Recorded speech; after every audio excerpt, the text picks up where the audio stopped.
Close your eyes for a moment. Imagine standing in an American town 200 years ago. There are no engines, no traffic, no constant mechanical hum beneath everything you do. What you hear instead is space. Footsteps echo clearly on dirt roads. A door opening can be heard from down the street. Wind moves through trees loudly enough to carry meaning.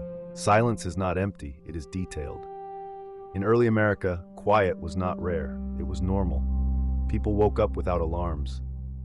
Morning arrived through sound, birds, roosters, distant human movement. Night fell gradually, and darkness brought something modern Americans almost never experience: deep, uninterrupted silence. Not the absence of sound, but the presence of stillness. This silence shaped how people thought, remembered, and interacted with one another. Conversations happened without background noise. Words carried weight. Pauses were not awkward, they were expected. You could hear someone approaching long before you saw them. Sound functioned as an early warning system, a social signal, and a communal rhythm. Entire towns were synchronized by sound. Church bells marked time. Handheld bells announced food, goods, news. The rhythm of tools, hammers, saws, looms, defined labor. And when those sounds stopped, the quiet returned. There was no continuous noise. Silence allowed reflection. It allowed awareness. It allowed people to notice subtle changes, emotional, environmental, social. Early American life moved slower, not because people were less productive, but because their environment did not demand constant sensory processing. The human brain evolved for environments like this. In quiet, the mind organizes itself. Memory strengthens. Emotional regulation improves. Empathy becomes easier because attention is not fragmented. But this America, the quiet America, would not last. And it would not disappear all at once. It would vanish sound by sound. The first sounds to disappear were not dramatic. They were ordinary. The rhythmic clop of horse hooves on dirt roads, once heard everywhere, began to fade as pavements spread and engines replaced animals. The sound changed from organic rhythm to mechanical repetition. Hand-cranked machines fell silent. Street vendors stopped calling out. Wooden wheels were replaced by rubber tires. Footsteps were drowned beneath engines. Each disappearance seemed harmless. Progress, after all, is quiet at first. But as America industrialized, something unexpected happened. Noise stopped turning off. Factories ran continuously. Cities developed a permanent background hum. Trains, generators, motors, ventilation systems. Sounds no longer came and went. They stayed. The concept of silence began to vanish. Neighborhoods once defined by distinct sound identities, coastal winds, inland insects, rural stillness, began to sound alike. Cities in different states, even different regions, grew acoustically indistinguishable. America lost its regional soundscape. At the same time, human voices became less audible. People raised their volume, then raised it again. Conversations shifted from listening to competing. By the early 20th century, Americans were surrounded by more noise than any civilization before them. And then came electricity. Radios filled homes with constant sound. Silence became optional, then uncomfortable. Background noise turned into a psychological safety net. Televisions followed, then music systems, then personal audio devices. Sound stopped being shared and became individualized. Where once communities heard together, now everyone carried their own sound bubble. The disappearance of shared sound altered social behavior. People became less aware of their surroundings, less responsive to subtle cues, more inward-focused. Noise reshaped attention, but something deeper changed as well. As external noise increased, internal quiet disappeared.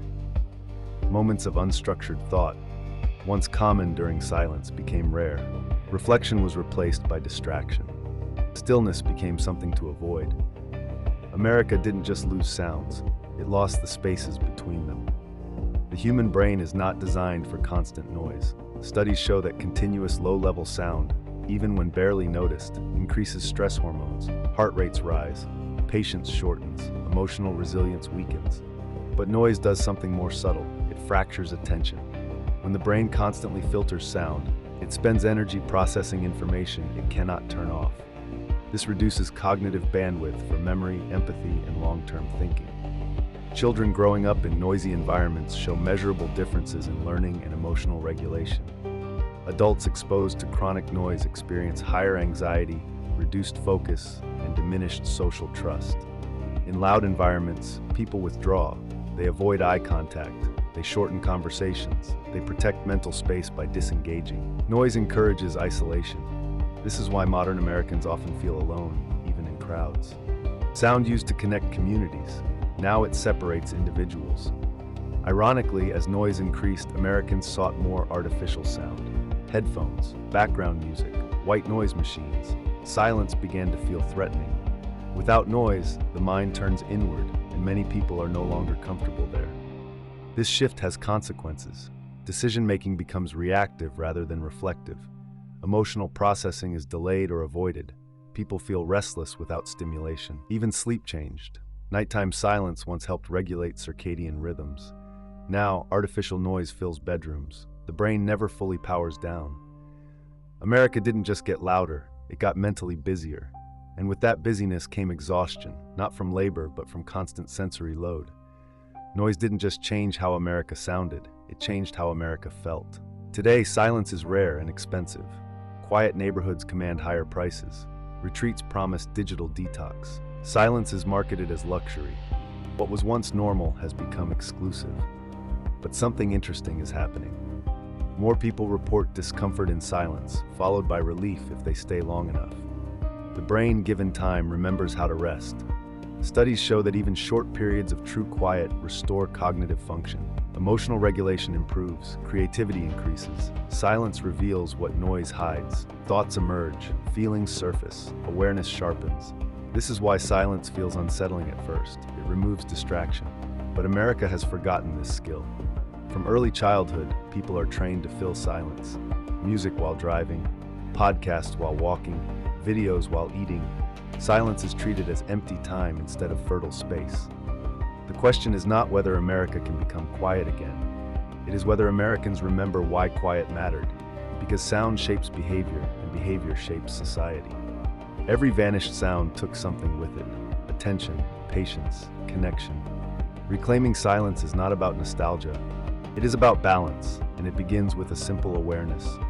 The next time everything goes quiet, do you rush to fill it, or do you listen? When was the last time you experienced real silence? And did it make you uncomfortable or calm?